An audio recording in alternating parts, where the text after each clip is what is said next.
శ్రీకాకుళం జిల్లా ఆమదాల వలస నియోజకవర్గంలో రాజకీయాలు తీవ్ర స్థాయికి చేరాయి.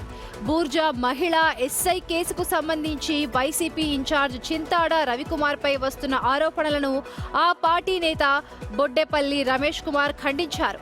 స్వార్థ రాజకీయ ప్రయోజనాల కోసం ఒక మహిళా ఉద్యోగిని గౌరవానికి భంగం కలిగిస్తున్నారని ఫైర్ అయ్యారు. ఆమెను బలి పశువును చేయడానికి కూటమి నేతలు చూస్తున్నారని ఆరోపించారు.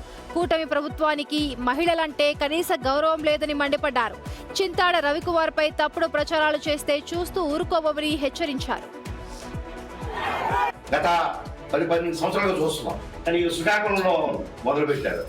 ఈ సందర్భంగా గౌరవ సబ్ ఇన్స్పెక్టర్ మహిళామణి మా సోదర సమానురాలు ఆమె కూడా నేను ఒక విన్నపం చేస్తున్నాను.